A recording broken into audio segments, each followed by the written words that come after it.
Engagieren Sie sich ehrenamtlich? Wenn ja, dann sind Sie in guter Gesellschaft. Jeder dritte Erwachsene in Österreich ist ehrenamtlich tätig. Bei der Freiwilligen Feuerwehr, bei den Pfadfinderinnen und Pfadfindern, in einem Sportverein oder vielleicht in einer Theatergruppe. Und vieles in unserem Land würde nicht funktionieren, wenn es keine Freiwilligen gäbe, die unbezahlte Arbeit machen.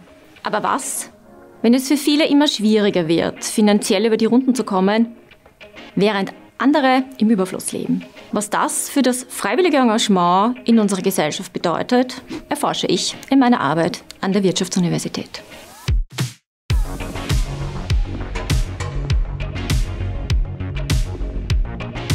Mein Name ist Michaela Neumeier und ich bin assoziierte Professorin am Institut für Non-Profit Management and Governance. In meiner Forschung beschäftige ich mich mit gemeinnützigen Organisationen, auch NGOs oder NPOs genannt. Beim Begriff NPO denkt man vielleicht an große Organisationen, die sich für die Umwelt oder für Menschenrechte einsetzen. Aber es sind auch Non-Profit-Organisationen, die die Krankentransporte organisieren, die die Wanderwege in Österreich pflegen, die bei Hochwasser helfen oder die Suppenküchen betreiben, um wohnungslose Menschen zu betreuen. Jetzt könnte man sagen, schön und gut. Aber es ist das Privatvergnügen eines und einer jeden Einzelnen, bei so einer Organisation mitzuhelfen. Richtig.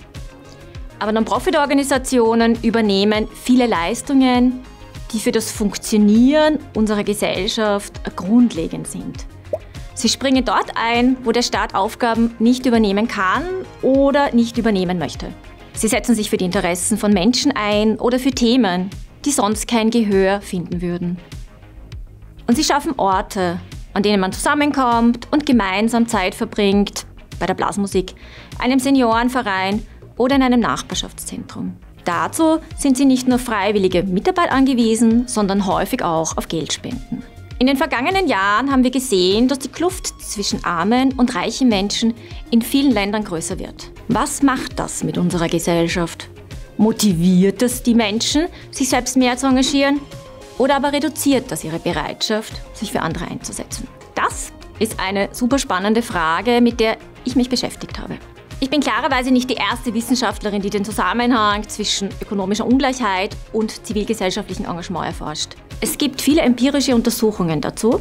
Die stammen allerdings aus verschiedenen Disziplinen und sie kommen zu sehr verschiedenen Ergebnissen. Das hat eine Literaturanalyse gezeigt, die ich gemeinsam mit meinem Kollegen Joris Schröder von der University of Nottingham gemacht habe. Wenn man diese verschiedenen Studien aber miteinander vergleicht, zeigt sich sehr wohl eine Tendenz. Nämlich, dass das freiwillige Engagement geringfügig sinkt, wenn die Schere zwischen Arm und Reich in einer Gesellschaft auseinandergeht. Das heißt, in Regionen mit höherer Ungleichheit spenden Menschen also weniger und sie sind seltener freiwillig tätig. Dieser negative Effekt ist bei Spenden sogar noch größer als bei der freiwilligen Arbeit. Das ist keine gute Nachricht für Non-Profit-Organisationen in Zeiten zunehmender Ungleichheit. Joris Schröder und ich haben uns gefragt, warum das so ist und welche Mechanismen dahinter stecken. Es gibt zwar verschiedene theoretische Erklärungen dafür, die sind aber bislang kaum mit Daten aus dem echten Leben überprüft worden. Deshalb haben wir unsere eigene empirische Studie durchgeführt und haben knapp 2000 Personen in Österreich und Deutschland befragt. Bei der Auswertung dieser Daten sind wir auf zwei Mechanismen gestoßen, über die unser Spendenverhalten beeinflusst wird. Bei beiden ist die Wahrnehmung für Ungleichheit ausschlaggebend. Und interessanterweise wirken sie in entgegengesetzte Richtungen. Wenn die wahrgenommene Ungleichheit steigt, führt das einerseits dazu, dass wir einen größeren Bedarf an Leistungen für Ärmere sehen. Ungleichheit lässt die meisten Menschen nicht einfach kalt. Viele haben das Gefühl, dass ihr Engagement umso wichtiger ist. Sie verhalten sich altruistischer und spenden eher Zeit und Geld für eine gute Sache. Über diesen Mechanismus führt mehr Ungleichheit auch zu höherem Engagement.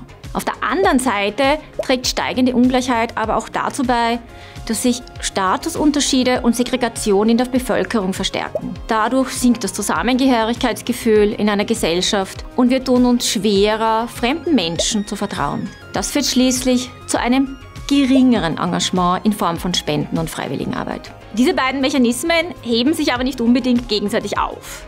Je nach Kontext, Region oder Person kann der eine oder der andere Mechanismus stärker sein. Klar ist jetzt aber, über welche zwei verschiedenen Wege sich die Ungleichheit auf das freiwillige Engagement der Menschen auswirkt. Mit diesem Wissen können wir auch gezielt Maßnahmen setzen.